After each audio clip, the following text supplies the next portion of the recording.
Hello everyone, Alexa Donne here. Happy New Year, happy 2022. Where have I been? What am I doing?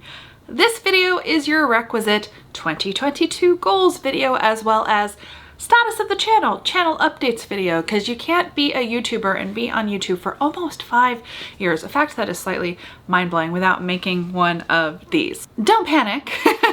But I am going to explain a little bit about kind of where I'm at right now. And we all know that when I go through things, eventually it leads to hopefully decent content for the channel, but the only way out is through. Where am I?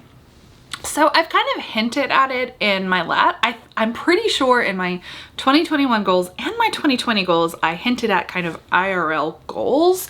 I only really did writing goals in those videos, but let's just put it this way. I haven't accomplished some very specific IRL goals, like need to put aside all of the writing stuff, all of the extra things that I take on and ways that I spread myself thin in order to handle some of that stuff.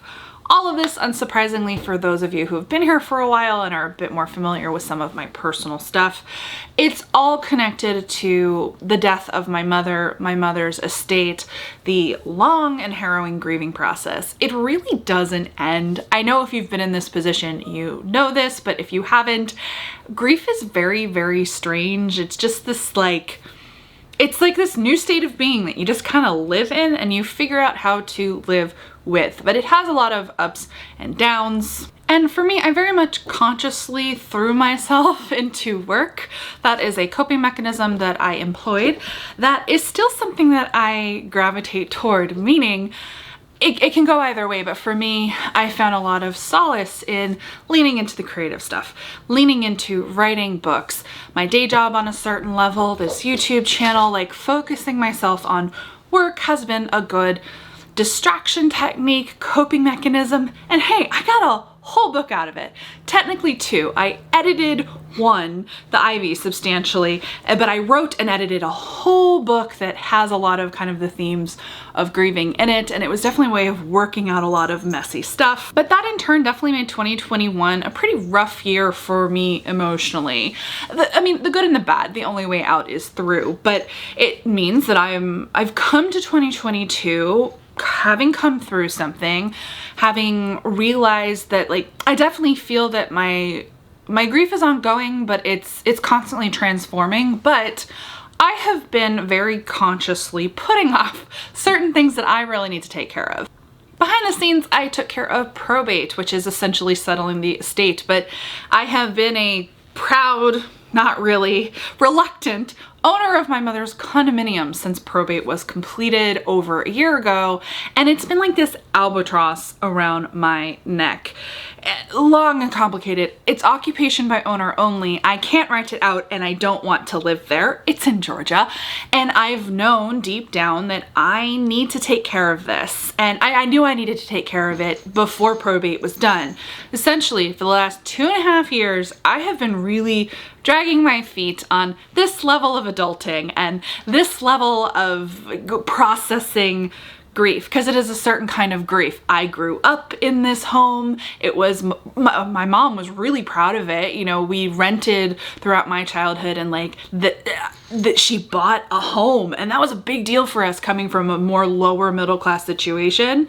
And I mean, you won't believe the Georgia real estate market. She got it for a steal. But there's just a lot of emotion and stuff attached to it, and the literal fact that things that I own, possessions of mine from high school, as well as my mom's things, obviously, are still inside this condo, and I know I have to deal with it. So that is to say, that in addition to other things, I mean, it's been rough for everyone. I have had grief compounded by a pandemic, but we've all had a pandemic, and if you are not okay, that is normal. I'm not okay. You're probably not okay. Pretty much no one I know is okay. And so we're all muddling through this state of not really okayness together. And it's this cognitive dissonance of technically it could be worse, but it's really not good, and it's the prolonged nature of this weird worldwide situation and stress, and I think that everyone's coping mechanisms are kind of shot. But I can tell you that personally, and clearly this is a chatty style video, less than a bullet pointed list of goals, though we'll kind of get to my specific goals, but this is essentially one of them. First, the grief of losing a parent and really feeling alone in the world. A single parent, only child. I have extended family, of course, but my mother and I were very, very close. I've lost a key emotional support, essentially. I promise I won't cry. That compounded by like major life shift for me, the pandemic. It's these compounding forces colliding, and it's like this ugly, slimy ball rolling together, and it's just careening downhill, and it's heading toward a bog. And it's like you don't want to sink into the bog. None of it's good. But I have found, like many people, that under this undue stress and weird trauma, a lot of my regular coping mechanisms are out the window. I think for a lot of us, it's been incredibly illuminating, me realizing the coping mechanisms that I didn't realize I had to cover and manage my anxiety. A lot of those are really in flux right now. And so for me, 2022, it's a growth year. It's a taking care of things that I know that I need to take care of, that I have been putting off in an incredibly unhealthy way for 2.5 years. It's like you do it in the moment because it's what you have to do for your mental health, but you also know, it's the anxiety brain, it's actually making it worse. But it's like it was, you know, there's something magical about New Year's like mentality, and like it's like brain chemistry, and like you hit January 1. Well, I hit January 1, and specifically I confided to a friend. I will ask her permission to like give her credit for this, but a friend of mine, how I was feeling and what I was dealing with and how overwhelmed I felt. And this saint of a human was like, because they have a background in real estate, they were like, I've got you. I'm gonna help you with this. And I have made more strides in the last 3 weeks than I did in 2.5 years, just in terms of feeling like I have a plan. I have an expert, someone to go to work with. I have a real estate agent, and I have a way forward. And I'm already feeling refreshed, but I also know that there is still a lot to do. But thus, I have been taking mental brain space for myself. I took the majority of December off, and honestly, it was pretty nice, though. Asterisk, did I really take December off? I am knee deep in round 9 of author mentor match. That's another thing that I really had to like take a step back from other things to make sure that it got my focus. And honestly, I can't handle it alone. I have an amazing admin team supporting me, because just, it's spreading yourself thin. It's taking on a million things. It's feeling the pressure. Like, I'm someone who is very bad at saying no, and I'm someone who will just raise your hand if you saw Encanto and when Louisa sang Under Pressure, you cried, because that's me. I can't listen to it without crying. I felt so seen by that song. That's me. And I'm really, really, really bad at asking for help, and I'm really, really bad at saying no. But I recognize that I'm nearing, or was nearing, I mean, I'm still kind of in the bog, a breaking point. And so 2022 is a year for taking care of things I know I need to take care of, because it's going to improve my anxiety and my mental health, but they will be emotionally difficult things to handle and get through.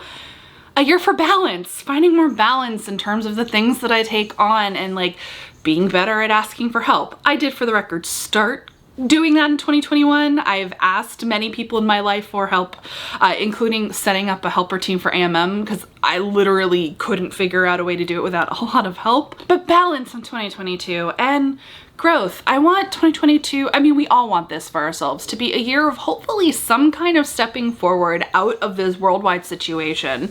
It's obviously touch and go every day. We've had a weird and rough December and January. Let's not talk about the Quran. But I feel like I've lost 3 years of my life to grief, compounded by the pandemic. And so 2022 is a balance and growth year for me. But what does that mean for this channel? What does that mean for my writing? I am reevaluating a lot, to be perfectly honest. So I'm here to tell you that if you're not okay, I'm not okay either. We're in this together. But part of that, and I think many of us are feeling this, social media makes it worse for me. It does. If you've wondered why I basically went from not being great at Instagram to being flat out terrible at Instagram, I actually stopped going on Instagram when the pandemic started because it was, the doom spiral was especially bad for me going on Instagram. And honestly, that's been the case since my mother died. It has to do with the rapid transition in my life state and all of my plans being derailed. This is not video therapy. I'll cut myself off there, but to give you an idea. Instagram, I can't handle it. Honestly, I've been on Twitter less and less, and I'm very seriously considering leaving. I'm not really in a state to tell you how I'm gonna do that because I don't know. I don't even know if I have the self-control to actually do it, but I have been on it pointedly and purposefully less and less and less because I don't like the way that it makes me feel. This is obviously compounded for us who are in the author space by you need to be on social media to market your books. But 2022 is a reevaluation year for me. YouTube remains a place that I feel pretty happy, pretty comfortable, but I used to do 3 times a week, as you might know. Starting in 2021, I pulled back to once a week, which I had to do, the compounding nature of the pandemic and all that, but also a really overwhelming book deadline, and not just any book deadline, but a book where I had to really push myself. Pretty Dead Queens is a therapy book for me. I worked through some stuff writing that book, and it was really, really hard. Had to get a couple extensions, basically for 9 months straight, 9 months with a 2-week break across 9 months. That's it. I was either writing every single day or editing every single day that book. And it took a lot out of me emotionally, but also I'm very proud of it. So I'm looking forward to 2022 as a release year for that book. But I also know that I hope to get back to once a week because YouTube still does bring me a lot of joy, but YouTube is a double-edged sword. And again, this is maybe going to be fodder for future videos, but I'll shorthand it for you here.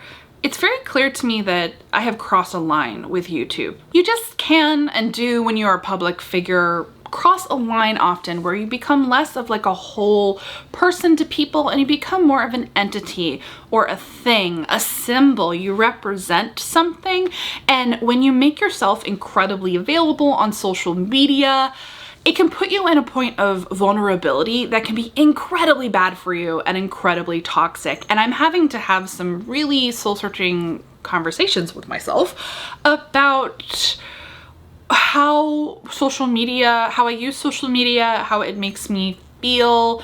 And I have to balance the content that I enjoy making and enjoying making content in general, as well as the schedule that I hold myself to with all of the things that I balance in my life. But also, I know it's a dog whistle term, but it is so accurate.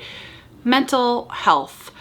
I have spent so much of the last year, but especially the last 2 years, flat out not being okay. I'm very private. I prefer not to share this for the most part with people. It's very weird making this video. We're gonna see how I end up editing it, honestly. And yes, this is my 2nd time filming it, just to give you an idea. But I try to be transparent with people, and I also think that the more people speak openly and candidly about the messier things, you don't want to feel alone in feeling this way, and I do know that a lot of people feel this way, even if they don't have, for me, I think the line crossing, once you hit 100,000 YouTube subscribers, people really do start to see you differently. Even just realizing that YouTube weights my comments on other people's videos, and I think twice before I comment on videos, and it's just this instinct to kind of retreat more into a shell. I'm realizing, honestly, that to grow the way that we would all love to grow, that I have to aggressively keep to a schedule and make certain types of videos that might be more controversial than other types of videos that, I do still enjoy making, but at what cost? And honestly, I never did this to blow up a YouTube channel. I like to reach an audience because I genuinely like to hopefully help people, but also I I really am a writer first. I am an author first. And so I'm just thinking about what exactly is the content I do want to make. Maybe it's doing kind of discussion style more with lives, because I do really enjoy lives. Vlogs are a pain in the butt to make, but you know, they're kind of fun in their own way. I haven't been vlogging lately because I haven't been writing, which will go in the next vlog whenever that happens. I've been in a rumination period. I've been in like a marinating period on my next project. But I also have some more ambitious video ideas, things that I never felt that I could really do, that I didn't have the skill set. And I'm still questioning whether I have the skill set to pull off some of my more ambitious ideas. But I'm thinking in 2022, I could take the opportunity in that I literally do need to do less for this YouTube channel in order to get that real life stuff done, at least in the first quarter of this year. I have to scale way, way back to balance out my life, but there's also an opportunity there to maybe challenge myself to try some of those ideas that I have been putting off. There's one in particular that it's just gonna take a lot of hours to do. I think they'll be enjoyable hours, but I've put it off for at least a year because I didn't feel that I could take it on. So I'm excited by the possibility of maybe expanding the content, but I do think that comes with a bit of a scaling back. So nothing that I hope is panic inducing, but I decided to finally bite the bullet and make a video because I haven't filmed in a month and I haven't posted in like 3 weeks because you'll start worrying that there's something wrong with me. And honestly, I've been slightly not okay, but I am now on the better side of okay. Like someday I will just make like a tribute video to my saintly friend for helping me out so much. It was just like, I think a lot of us can relate to this. Seriously, Surface Pressure from Encanto is a theme song of, you know, taking on and not being good at asking for help. So it's definitely strange because I feel that we have a bit of a relationship here on the channel. It's a parasocial relationship, but it's still definitely a relationship. And I know that being kind of transparent about some of this stuff can be potentially really helpful to people. I think your main takeaway from this should be like, Surface Pressure is a bop. It is an anthem. I just knew that I could not share any of this, but that it might be kind of weird if I didn't share any of this because you're going to see a little bit less of me for the time being. But I do think it is all for good things because I'm going to be crushing those IRL goals, which are going to make space for more creative and personal goals in the future. I have really high hopes for 2022. I hope we all do. Of course, we all had really high hopes for 2021, but I'm a glass half full person, so we're gonna move forward with that kind of positive thinking. So what are my goals for 2022? So for the first time, this is gonna have personal stuff on it because for me, 2022 cannot just be a writer goals year, but I do have some writer and authorly goals that I'm really excited about. As much as I'm not okay about a lot of things, I'm actually feeling very optimistic about the writing. As difficult as writing Pretty Dead Queens was, it is so satisfying to have done it. Isn't that always the thing? And I'm excited about my next book, which isn't about grieving a parent. So I'm excited to like have like a palate cleanser and write something a little bit ridiculous. So we're getting into goals territory. So that is my first basic goal. As always, I want to write a book this year. Specifically, I want it to be my third YA thriller. I've been doing this marination time from November to now, and I think I've really got it in a solid place. As always, it's not intricately plotted, but it is decently mapped out. I have a really solid grasp of the character arcs that I want to explore. I dipped my toes into multi-POV. I feel good about the character voices, and I just think it's going to be really fun to write. The parts of it I already wrote in 2021 were really fun to write, and so I'm going to write this third YA thriller as a palate cleanser book, a ridiculous, fun, fast-paced thriller, very different from Pretty Dead Queens, like, and thus I'm just excited to explore something different, to challenge myself. That was one of my goals last year, and I challenged myself with Pretty Dead Queens for sure, but one of the goals last year was to challenge myself in format, and so technically I did hit that goal because I started this new project last year, but this project is a challenge. It's multi-point of view, which is one of the things that I want to explore, and then I have some adult projects that I don't want to set myself up for failure and have too many goals, but I would like to dig into either one of my adult thrillers, both of which will challenge me because they are both dual timeline ideas, which is something I've wanted to play with for a really long time. So essentially the writing goal is definitely write the YA thriller and then see where I can get with adult thriller.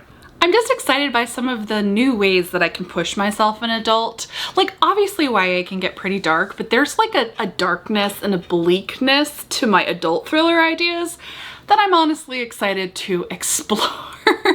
I think it's easier to keep positive IRL when you write all the dark stuff in your fiction.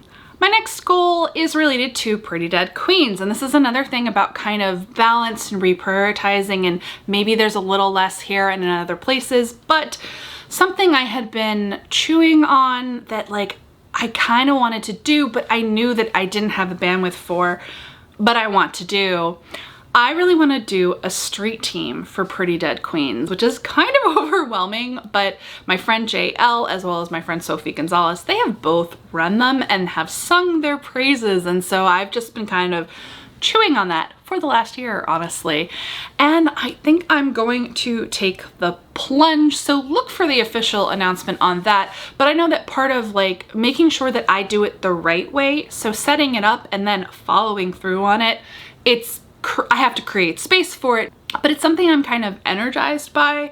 And, you know, I think that it's something I can really bring to the table to my publishers so that we can work together on getting Pretty Dead Queens out into the world. I mean, guys, I've seen the cover, the internal page design. It is just coming together as a beautiful book. I got an amazing blurb from Lori Elizabeth Flynn, another person in my life who I am so grateful to. Lori is a generous human being, a generous author. I love her books so much and she is way too nice to me, but like, I want 2022 to be a really fun, positive year for the release of my next book.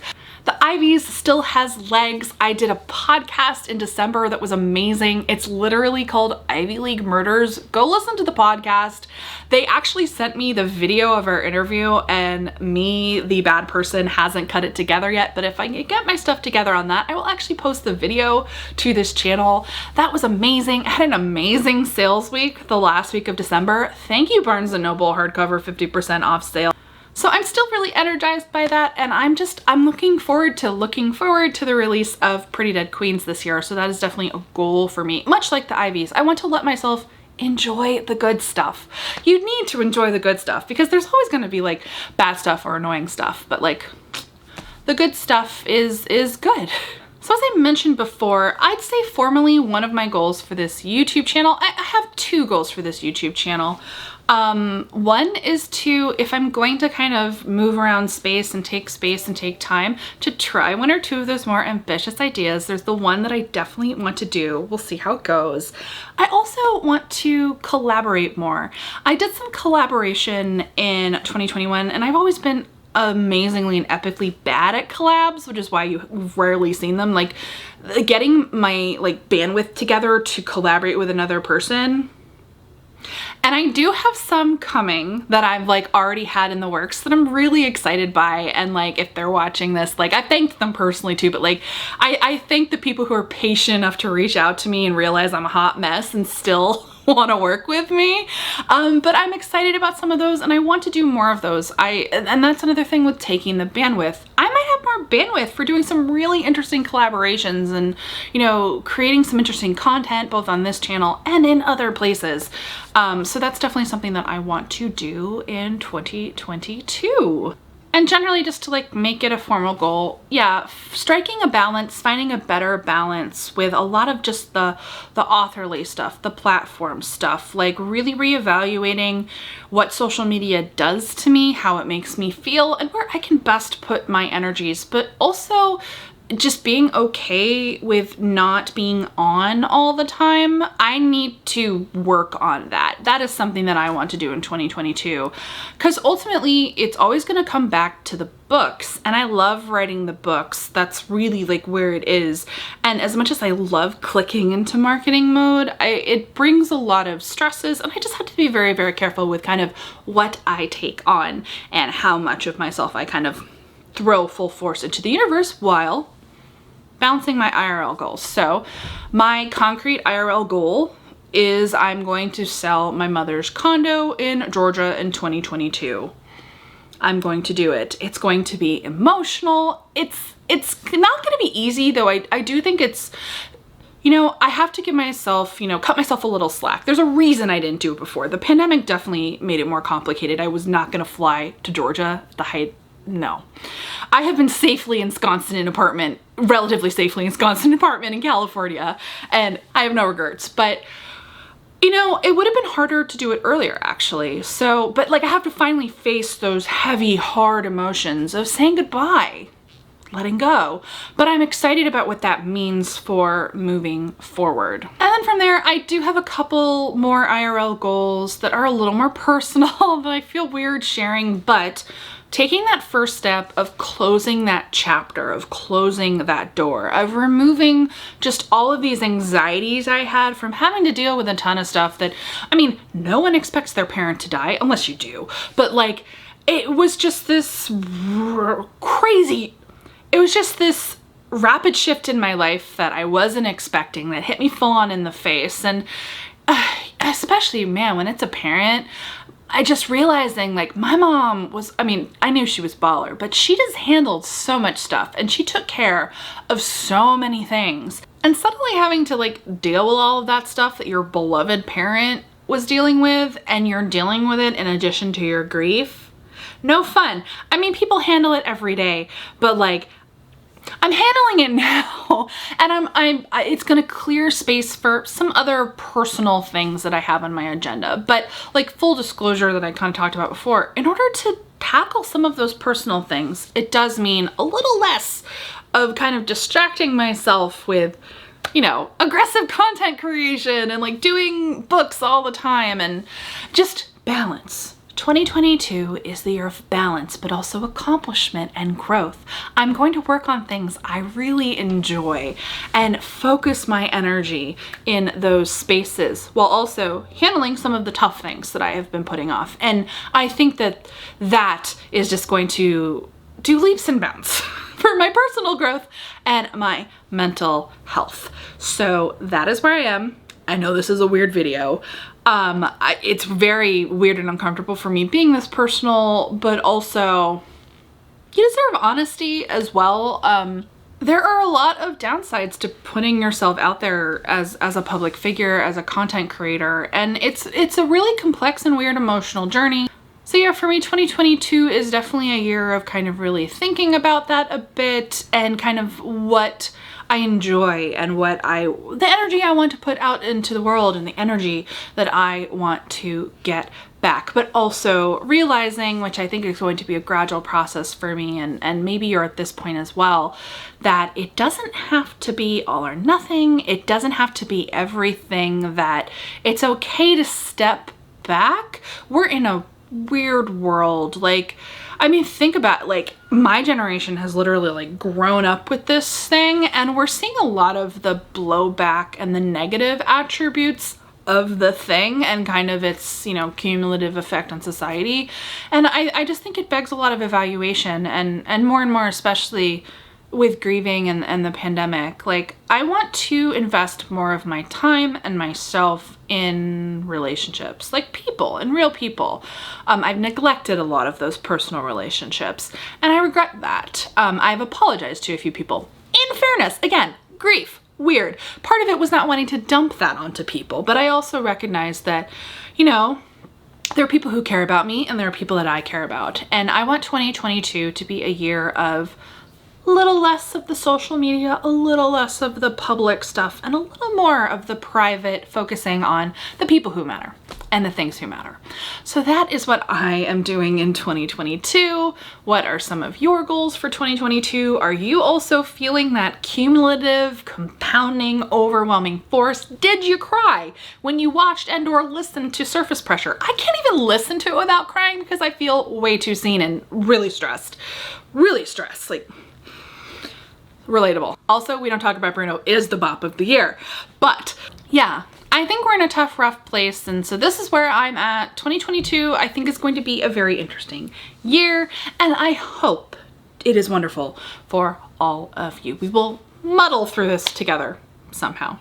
So I will leave you there without the normal salutation. Just thank you so much for being here, As always, guys, thank you so much for watching and Happy New Year!